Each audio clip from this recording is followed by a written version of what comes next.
तपाईको चासोको न्यूजबारे विस्तृतमा बुझ्ने समय हो अर्थ न्यूज। खास न्यूजलाई खास कोडबाट हेर्ने समय हो यो।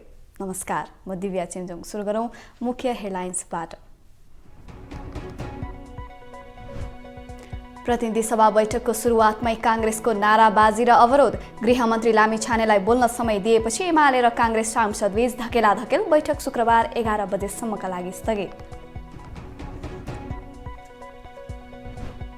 प्रमुख प्रतिपक्षी दल नेपाली कांग्रेसको विरोध राष्ट्रिय सभामा पनि। बैठक शुक्रबार 1:15 बस्ने गरी स्थगित।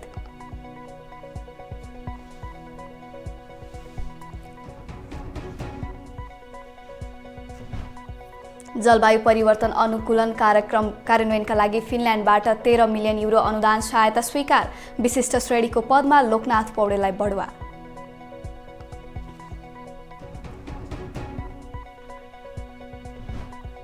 स्लोभाकियाका प्रधानमन्त्री रोबर्टमाथि गोली प्रहार। गम्भीर घाइते, शल्यक्रियापछि अवस्था स्थिर।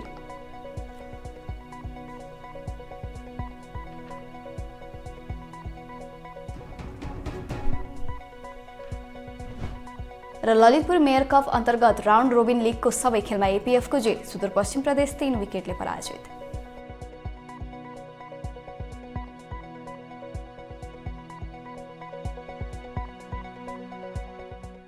प्रतिनिधि सभा बैठक शुक्रबार 11 बजेसम्मका लागि स्थगित भएको छ। बिहिबार साँझ 6 बजे बसेको बैठकको सुरुमै कांग्रेसले नाराबाजी र अवरोध गरेपछि स्थगित भएको हो। बिहिबार साँझ 6 बजेका लागि बोलाइएको प्रतिनिधि सभा बैठक दलहरूका बीचमा सहमति जुट्न नसक्दा बस्न नसकेको हो। प्रमुख प्रतिपक्षी दल नेपाली कांग्रेसले सहकारी ठगी प्रकरणमा गृहमन्त्री रवि लामिछानेमाथि छानबिन गर्न संसदीय छानबिन समिति बनाउने माग निरन्तर राख्दै आएको छ। यता सत्तारूढ दल छानबिन समिति बनाउन तयार देखिएको छैन। यसैकारण प्रतिनिधि सभाको बैठक बस्न सकेन। सञ्चारकर्मीहरूसँग कुराकानी गर्दै नेकपा एमालेका प्रमुख सचेतक महेश बर्तौलाले प्रतिनिधि सभा बैठक अगाडि बढ्ने दावी गरे पनि बस्न सकेन। उनले प्रमुख प्रतिपक्षी दल नेपाली कांग्रेससँग समझदारी गर्नका लागि बैठक सरेको बताए। आग्रह पनि हो कांग्रेसलाई र 4 बजेको बैठक अगाडि बढ्छ। त्यस हिसाबले समझदारी गर्नका लागि नै अहिले हामीले केही समय माग गरेका हौं। नेपाल सरकारको तर्फबाट पनि पहल जारी छ। प्रमुख प्रतिपक्षले पनि यति महत्त्वपूर्ण समय सांसदको देशको यस हिसाबले विरोध र अवरोधको श्रृङ्खला लगातार जारी राखेर देशलाई संसदलाई बन्द बनाउन हुँदैन। यो ठाउँमा प्रमुख प्रतिपक्षले बुझ्नुपर्छ। सरकारलाई गृहमन्त्रीले बोल्न पटक पटक समय माग गरिनु भएको छ, समय दिनुपर्छ। त्यो कुरा हामीले आग्रह गरेका छौँ। 4 बजेको बैठक मेरो विचारमा सहजताका साथ अगाडि बढ्छ। अन्य कुराहरू त्यसपछि छलफल गर्न। हस्, नमस्कार। नेपाली कांग्रेसका सांसद रामहरि खतिवड़ाले प्रधानमन्त्री संसदीय छानबिन समिति गठनमा सकारात्मक देखिएको भए पनि सत्तारूढ अन्य दलका कारण प्रधानमन्त्रीले निर्णय गर्न नसकेको बताए। उनले संसदीय छानबिन समिति गठनको सम्बन्धमा निक्र्योल निकालेर संसद चलाउने बाटोमा जानुपर्ने आफूहरूको धारणा रहेको बताउँदै सरकार संसदीय छानबिन समिति गठन गर्न तयार भएर आएमा बैठक अगाडि बढ्ने जिकिर गरे। सञ्चारकर्मीहरूको जिज्ञासाको जवाफ दिँदै सांसद खतिवड़ाले गिरिबन्धु टी स्टेटमा केपी शर्मा ओली प्रधानमन्त्री हुँदा अर्बौं रुपियाँको नीतिगत भ्रष्टाचार भएको आरोप लगाउँदै प्रकरणको छानबिन गर्नुपर्ने र कांग्रेसका कोही दोषी भएमा कारबाही भोग्न तयार रहेको बताए। हुँदा अर्बौं नीतिगत भ्रष्टाचारको निर्णय गर्ने, त्यसलाई अदालतले झापट हानेर उल्टाइदियो। नैतिकताको कुरा गर्ने हो भने भ्रष्टाचारमा सबभन्दा बढी संलग्नता बालुवाटा त छ मात्र हो, हात्ती त उतैतिर छ भनियो।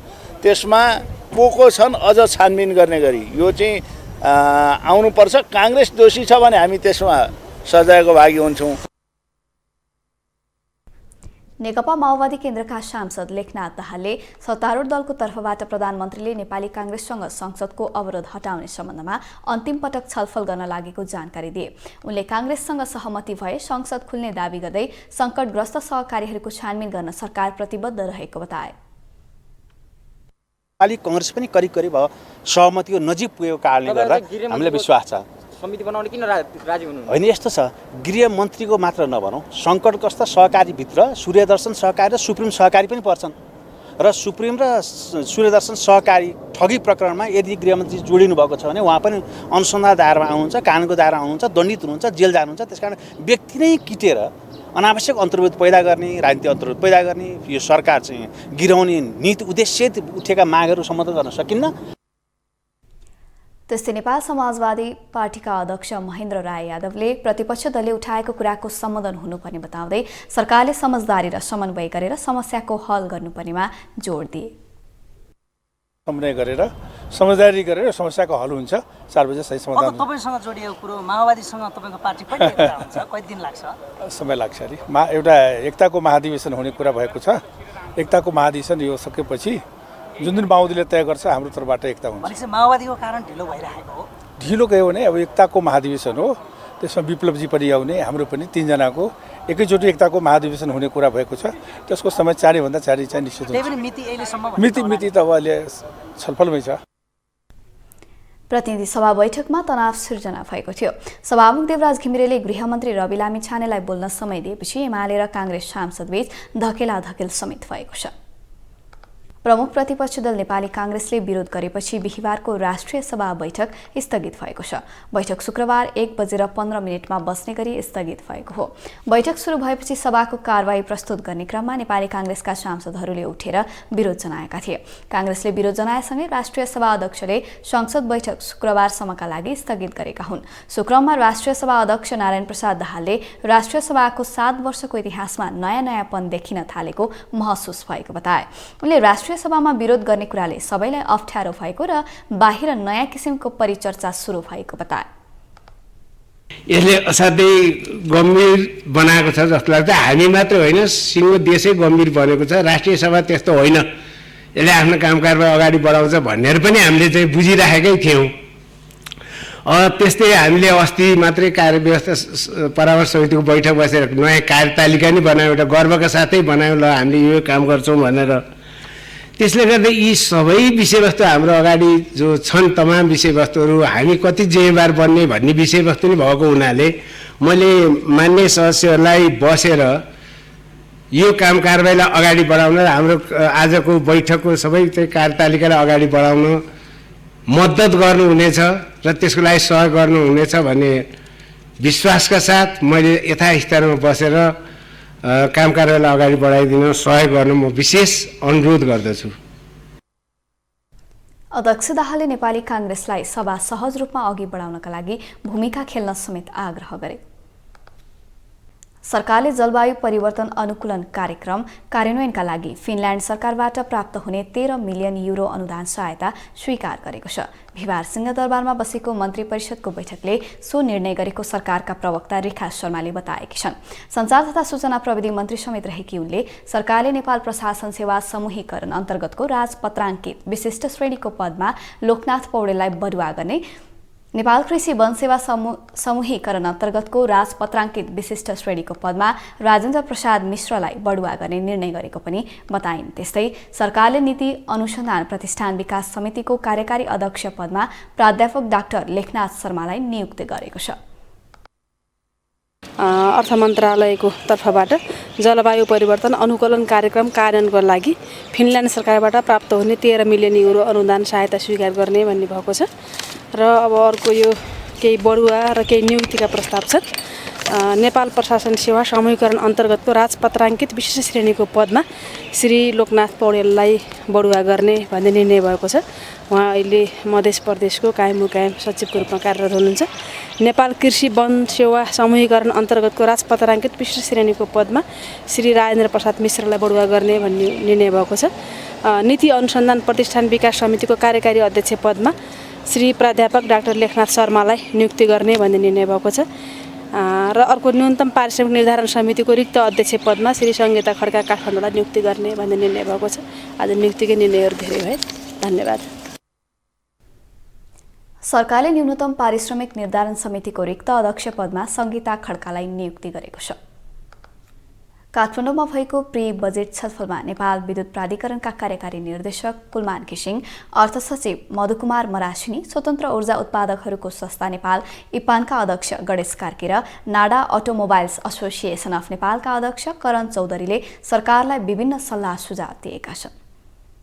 प्री बजेट छलफल कार्यक्रममा बोल्दै प्रबन्ध निर्देशक घिसिङले नेपालको जलविद्युत उत्पादनमा निजी क्षेत्रको महत्वपूर्ण भूमिका रहेको भन्दै 10 वर्षमा 2800 विद्युत उत्पादन गर्ने लक्ष्य पूरा गर्न निजी क्षेत्रलाई प्रोत्साहन गर्नुपर्नेमा जोड दिएका हुन्। उनले जलविद्युत व्यवसायीहरूका माग प्रति प्राधिकरण सकारात्मक रहेको बताउँदै निजी क्षेत्रका जस्तै समस्या प्राधिकरणले समेत भोगिरहेको भन्दै प्राधिकरणलाई पनि सुधार गर्दै लैजान आवश्यक रहेको उल्लेख गरे। घिसिङले प्राधिकरण पीपीए खोल्नेदेखि लिएर पीपीए भएका आयोजनाहरू निर्माण समयमा सम्पन्न सहजीकरण गर्ने विषयमा सकारात्मक रहेको बताउँदै प्राधिकरणले अहिलेसम्म 10,000 सम्मको पीपीए गरेर 3,500 को प्रोजेक्ट आइसकेको र सो प्रोजेक्ट निर्माणको चरणमा रहेको जिकिर गरे।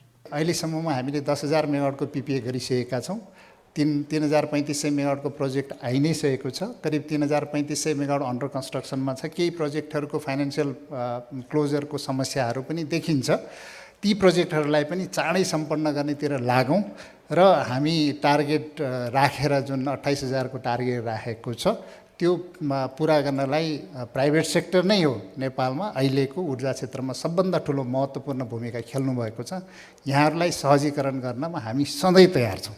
स्वतन्त्र ऊर्जा उत्पादकहरूको संस्था नेपाल इपानका अध्यक्ष गणेश कार्कीले आगामी आर्थिक वर्षको बजेट मार्फत ऊर्जा दशक घोषणा गरेर ऊर्जा क्षेत्रको विशेष सुरक्षा नीति लिनुपर्ने बताए। उनले बजेट बनाउँदा अबको 10 वर्षमा देशलाई कहाँ पुर्याउने भन्ने हिसाबले नीति लिनुपर्ने बताउँदै 10 वर्षलाई ऊर्जा दशक र ऊर्जा संकटकाल घोषणा गरेर 30,000 मेगावाट विद्युत उत्पादन गर्ने लक्ष्य सहित अगाडि बढ्नुपर्ने खाँचो रहेको जिकिर गरे। उनले निजी क्षेत्रले प्रसारण लाइन निर्माणमा पनि महत्त्वपूर्ण भूमिका खेल्न सक्ने भन्दै निजी क्षेत्रले आन्तरिक र अन्तर्देशीय प्रसारण लाइन निर्माण गर्न पाउनुपर्ने उल्लेख गरे। उनले प्राधिकरणले आरसीओडीको समय 2 वर्ष थप गर्न आग्रह गरे। अब त्यो 61 खरब कसरी गर्ने, 10,000 मेगावाट भारतलाई मात्रै कसरी बेच्ने भन्ने एउटा प्लान लिएर अगाडि हिँड्नुपर्छ जस्तो लाग्छ हामीलाई। ट्रान्समिसन लाइन चाहिँ अब प्राइभेट सेक्टरलाई पनि दिएर जानुपर्छ भन्ने लाग्छ, किनभने यसपालि अब योभन्दा अघिल्लो वर्षमा पनि केही मात्रामा बिजुली खेरा गइरहेका थिए र यसपालि त झन् भयावह होला कि जस्तो खालको देखिँदैछ र अबका दिनहरूमा ट्रान्समिसन लाइनमा बनाउनको लागि प्राइभेट सेक्टरलाई र विद्युत व्यापारमा पनि हुन त योभन्दा अगाडिको बजेटमा आएको थियो, तर यसलाई कसरी कार्यान्वयन गर्ने भन्नेतिर पनि अलिकति लानुपर्छ भन्ने लाग्छ मलाई।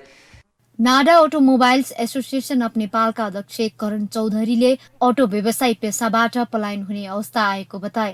उनले अटो क्षेत्र धराशायी बन्दै जाँदा व्यवसाय पलायन हुने अवस्था सिर्जना भएको दावी गरे। अध्यक्ष चौधरीले अटो व्यवसायमा सुधार आउनु पर्नेमा राज्यले व्यवस्था गर्दा थप समस्या सिर्जना भइरहेको बताए। धेरैजना बिजनेसको व्यवसाय साथीहरू उहाँहरूले हरेस खाएर सबै चिज छोडेर हिँडिसक्नु।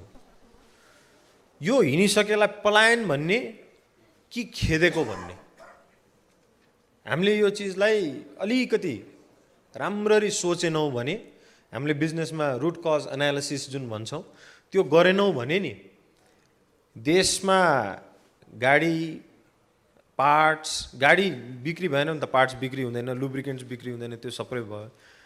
पछि 2 व्हिलर बेच्दाखेरि पनि 4 व्हिलर बेच्दाखेरि कसलाई बेच्ने भन्दाखेरि मान्छे खोज्न जानुपर्ने हुन्छ, कस्टमर खोज्न जानुपर्छ।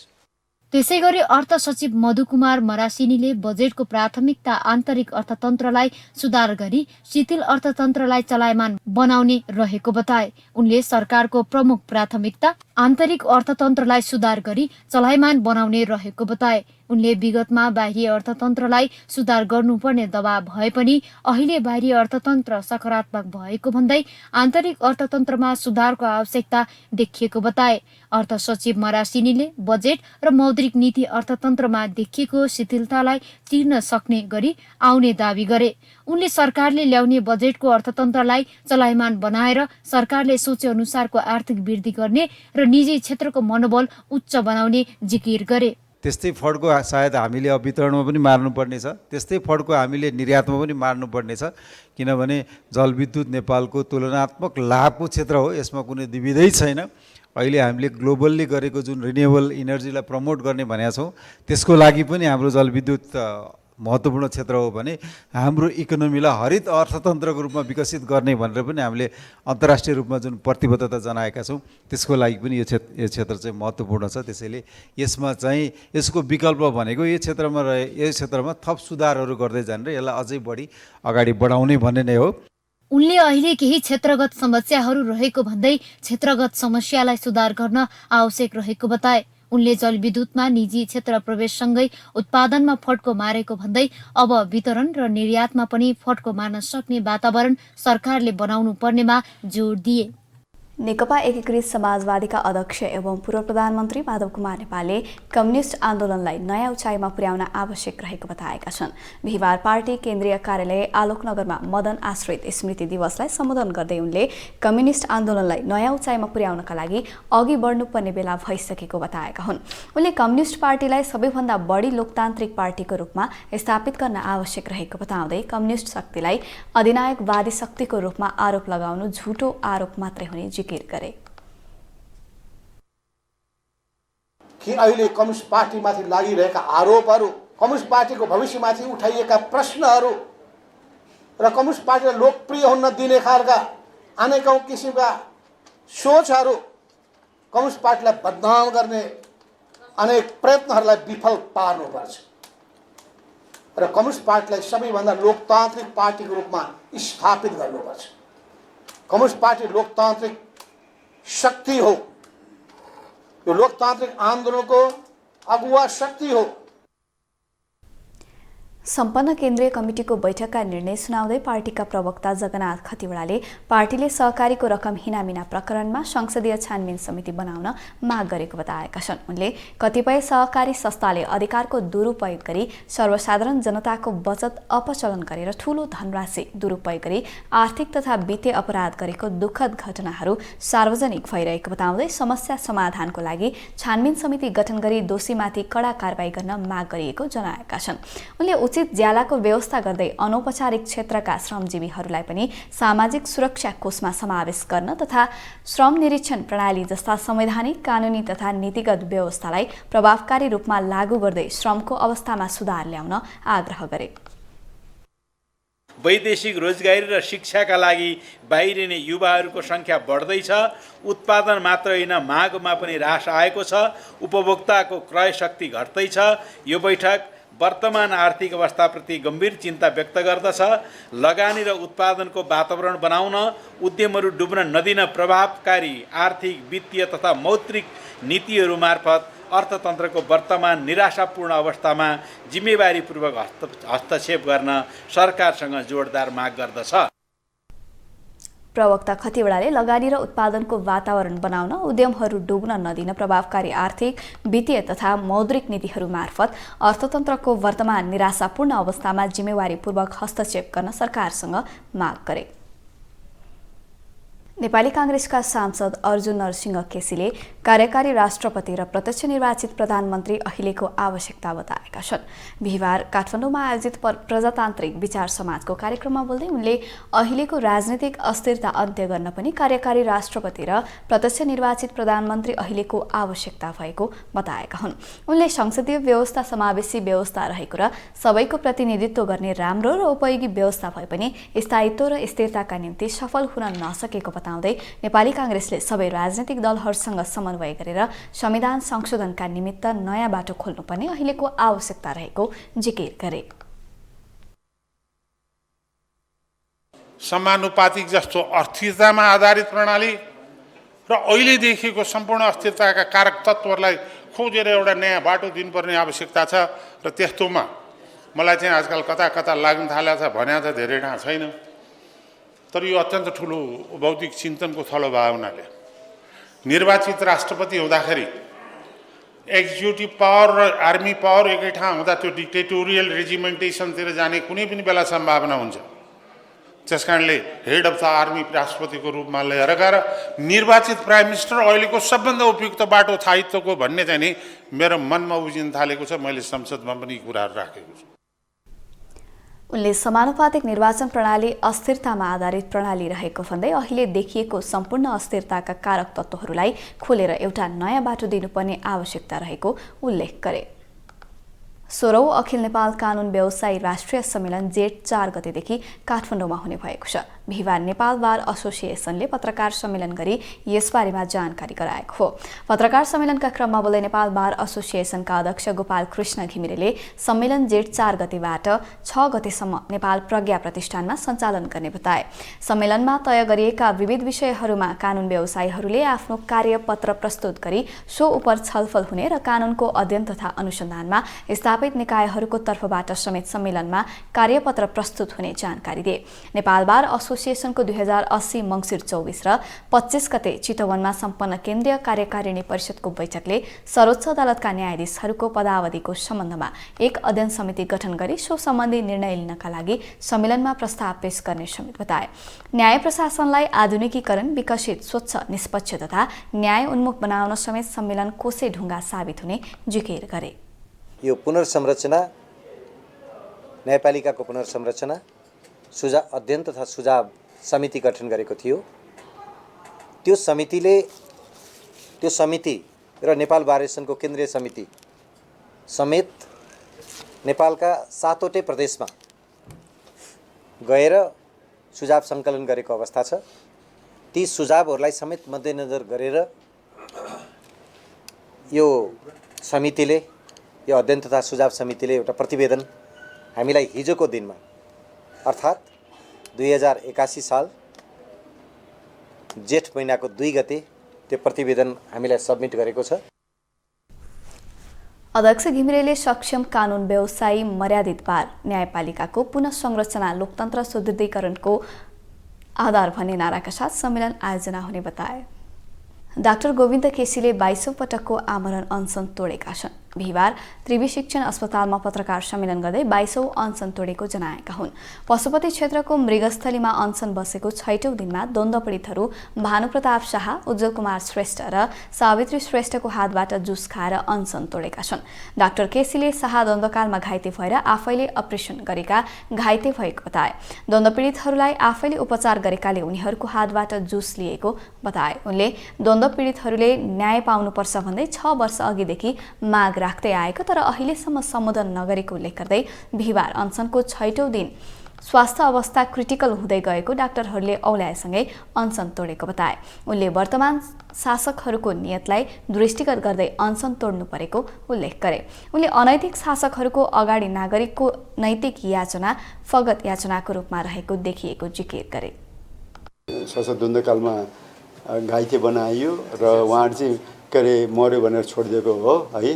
अनि अब उहाँसँग चाहिँ के जोडिएको छ भने मैले मेरो आफ्नो प्रेस विज्ञप्ति पनि मैले दिएको थिएँ। म चाहिँ के छ भनेदेखि यो सशस्त्र द्वन्द्वकालको बेलामा जुन घाइते सिभिल, प्रहरी र के अरे माओवादीहरू पनि, माओवादी पक्षका पनि मैले उपचार गरेँ, स्वयंलाई उपचार गरेको यही टिचिङ हस्पिटलमा 10-12 वर्षको दरमियानमा। डाक्टर केसीका अनसनमा सशस्त्र द्वन्द्वकालका पीडितलाई न्याय दिनुपर्ने भन्दै प्रधानमन्त्री एवं माओवादीका अध्यक्ष पुष्पकमल दाहालको तत्काल राजीनामा माग थियो। सबै नेपालीलाई निशुल्क औषधि उपचारको व्यवस्था गर्नुपर्ने, यसअघि गेटा स्वास्थ्य विज्ञान प्रतिष्ठान सञ्चालन गर्ने विषयमा भएका सम्झौता कार्यान्वयन गर्नुपर्ने, सशस्त्र द्वन्द्वकालका पीडितलाई न्याय दिनुपर्ने, कार्की आयोगले दोषी ठहर्याएका व्यक्तिहरूलाई कारवाही गर्नुपर्ने थप 4 बुँदे माग राखेर अनसनमा थिए। यी माग राखेर अनसन बसेका केसीले कतैबाट पनि वास्ता नपाएपछि अनसन भङ्ग गरेका हुन्। नेपाल प्रहरीले अवैध लागू औषध कोकिन 2 केजी 654 ग्राम सहित 3 जना कोकिनका अन्तर्राष्ट्रिय कारोबारीलाई पक्राउ गरी सार्वजनिक गरेको छ। बिहिबार नेपाल प्रहरीको लागू औषध नियन्त्रण ब्युरोले काठमाडौँका विभिन्न स्थानबाट 2 किलो 654 ग्राम अवैध लागू औषध कोकिन सहित 3 जना महिलालाई पक्राउ गरी सार्वजनिक गरेको हो। पक्राउ गरिएका सबै अन्तर्राष्ट्रिय गिरोहका सदस्य भएको प्रहरीले बताएको छ। पत्रकार सम्मेलनमा बोल्दै लागू औषध नियन्त्रण ब्युरोका प्रहरी वरिष्ठ उपरीक्षक गोविन्द थपलियाले पक्राउ पर्नेमा युगान्डाकी 44 वर्षीय केबिना मुगाला, युगान्डाकै लिलियान सुसन वानयाङ्जी र भारतीय नागरिक 33 वर्षीय दिवाजनी पल रहेको बताए। उनका अनुसार केबिनाले निलेका 90 वटा कोकिनका क्याप्सुल नेपाल प्रहरी अस्पताल महाराजगञ्जबाट उपचार पद्धतिबाट निकालिएको छ। पेटभित्रबाट निकालिएका क्याप्सुलको तौल 1 किलो 260 ग्राम रहेको छ। जेठ 2 गते धोबीचौरबाट पक्राउ परेका वानयाङ्जीको साथबाट 1 किलो 394 ग्राम कोकिन फेला परेको छ। उनले पल भने 1 किलो 394 ग्राम कोकिन किन्न धोबी चौर पुगेको बेलामा पक्राउ गरिएको बताए। प्रहरीको अस्पतालमा लगेर परीक्षण गर्दाखेरि उहाँको शरीरमा शङ्कास्पद लागु औषधको क्याप्सुलहरू भएको फेला पर्यो। त्यसपछि 30 गतेदेखि जेठको 2 गतेसम्म 2 दिनसम्म लगभग 2-3 दिनसम्म हामीले चाहिँ नेपाल प्रहरी अस्पतालमै राखेर उहाँलाई उपचार गर्ने र ती औषधिहरू चाहिँ पेटबाट निकाल्ने प्रक्रिया हामीले सुरु गऱ्यौँ। यो क्रममा 91वटा क्याप्सुल कोकिनको क्याप्सुल प्लास्टिकमा रेप गरिएको 51वटा क्याप्सुल चाहिँ बरामद भयो र त्यस प्रहरी वरिष्ठ परीक्षक थपलियाले बरामद गरिएको अवैध लागु औषध कोकिन 2 केजी 654 ग्रामको अवैध बजार मूल्य 7 करोड 96 लाख रहेको बताए। निजहरू उप लागु औषध नियन्त्रण ऐन 2033 बमोजिम काठमाडौँ जिल्ला अदालतबाट लागु औषध मुद्दामा म्याद थप भई अनुसन्धान भइरहेको छ। साताको अन्तिम कारोबार दिन बिहीबार शेयर बजार परिसूचक झिनो अङ्कले बढेको छ। बिहीबार 0.79 अङ्कले बढ्दै नेप्से 2018.76 बिन्दुमा रह्यो। 82,82,556 किता शेयर 4 अर्ब 23 करोड 38 लाख रुपियाँमा किनबेच भएको छ। बिहीबार लघुवित्त उपसमूह एक्लै 3.80% बढ्दा लगानीकर्ता फाइदामा रहे। 13 उपसमूहमा लघुवित्त र अन्य बाहेक सबै घटेका छन्। फाइनान्स उपसमूह सर्वाधिक 1.45% घटेको छ। 103 कम्पनीको शेयर मूल्य बढ्दा 139 कम्पनीको घटेको छ भने 3 कम्पनीको शेयर मूल्य स्थिर रह्यो। सर्वाधिक कारोबार हुनेमा बिहीबार सबैभन्दा धेरै CEBD हाइड्रो पावरको 43 करोड 90 लाख रुपियाँको शेयर कारोबार भएको छ। यस्तै फोखरा फाइनान्सको 11 करोड 87 लाख, पिपुल्स पावरको 7 करोड 72 लाख, हिमालयन लघुवित्तको 7 करोड 28 लाख र जीवन विकास लघुवित्तको 7 करोड 13 लाख रुपियाँको शेयर किनबेच भएको छ। हिमालयन लघुवित्त, जालपा, सृजनशील लघुवित्तको शेयर मूल्य बढेको छ। अब अन्तर्राष्ट्रिय समाचार। स्लोभाकियाका प्रधानमन्त्री रोबर्ट फिकोमाथि गोली प्रहार भएको छ। ब्रातिस्लावाबाट उत्तरपूर्वमा रहेको सानो सहर वानलोवामा प्रधानमन्त्री फिकोमाथि गोली प्रहार भएको हो। गोली लागि गम्भीर घाइते भएका फिकोको अहिले उपचार भइरहेको छ। फिकोको शल्यक्रियापछि अवस्था स्थिर भए पनि गम्भीर रहेको स्थानीय सञ्चार माध्यमले जानकारी दिएका छन्। स्लोभाकियाका राष्ट्रपति तथा नेताहरूले यस आक्रमणलाई लोकतन्त्रमाथिको आक्रमण बताएका छन्। प्रधानमन्त्री फिकोमाथि आक्रमणकारीले 5 पटक गोली हानिएको फुटेज सार्वजनिक भएको छ। फिकोलाई हेलिकप्टरबाट बान्स्का बिस्ट्रिकाको रुजवेल्ट अस्पतालमा पुर्याइएको थियो। घटनास्थलबाटै पक्राउ परेका संदिग्ध 71 वर्षीय पुरुष रहेको बताइएको छ। 59 वर्षीय फिको गत सेप्टेम्बरमा भएको चुनावमा पपुलिस्ट नेसनलिस्ट गठबन्धन मार्फत प्रधानमन्त्रीमा निर्वाचित भएका थिए। अब खेल समाचार। ललितपुर मेयर कप राष्ट्रिय महिला T20 क्रिकेट प्रतियोगिता अन्तर्गत नेपाल APF क्लबले राउन्ड रोबिन लिगको सबै खेल जितेको छ। यसअघि नै फाइनलमा पुगेको APFले कीर्तिपुर स्थित त्रिवी क्रिकेट मैदानमा बिहीबार आफ्नो चौथो खेलमा सुदूरपश्चिम प्रदेशलाई 3 विकेटले हरायो। APFको यो लगातार चौथो जित हो। जितका लागि सुदूरपश्चिमले दिएको 112 रनको लक्ष्य APFले 2 बल बाँकी छँदा 7 विकेट गुमाउँदै पूरा गर्यो। APFका लागि ममता चौधरीले सर्वाधिक 32 रन बनाइन्। त्यस्तै रोमा थापाले 23, सरिता मगरले 19 र राजमती ऐरीले 11 रन बनाइन्। बलिङतर्फ सुदूरपश्चिमका लक्ष्मी साउदले 2 तथा जानकी थापा, कविता जोशी, ऋतु कनुजिया र कप्तान बिन्दु रावलले 1-1 विकेट लिए। त्यसअघि टस हारेर पहिला ब्याटिङ गरेको सुदूरपश्चिमले निर्धारित 20 ओभरमा 5 विकेट गुमाउँदै 111 रनको योगफल बनायो।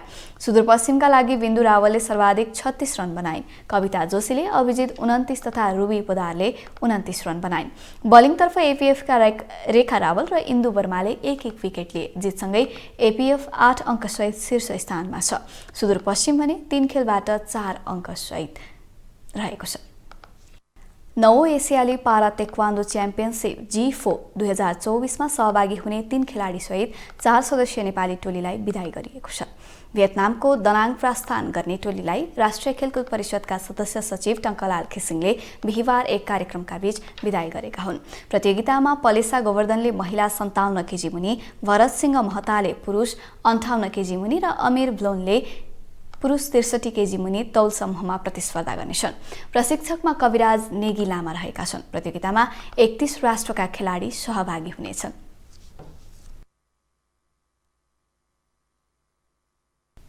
समाचारको अन्त्यमा पुनः मुख्य हेडलाइन्स। प्रतिनिधि सभा बैठकको सुरुवातमै कांग्रेसको नाराबाजी र अवरोध। गृहमन्त्री लामिछानेलाई बोल्न समय दिएपछि एमाले र कांग्रेस सांसदले धकेलाधकेल। बैठक शुक्रबार 11 बजेसम्मका लागि स्थगित।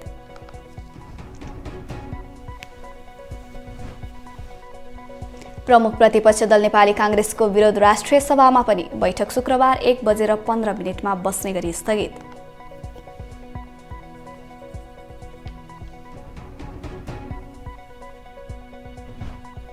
जलवायु परिवर्तन अनुकूलन कार्यक्रम कार्यान्वयनका लागि फिनल्यान्डबाट 13 मिलियन युरो अनुदान सहायता स्वीकार। विशिष्ट श्रेणीको पदमा लोकनाथ पौडेललाई बढुवा।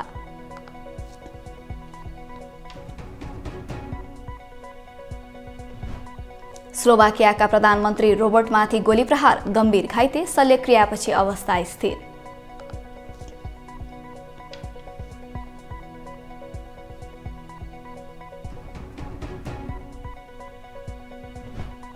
र ललितपुर मेयर कप अन्तर्गत राउन्ड रोबिन लिगको सबै खेलमा एपीएफको जित। सुदूरपश्चिम प्रदेश 3 विकेटले पराजित।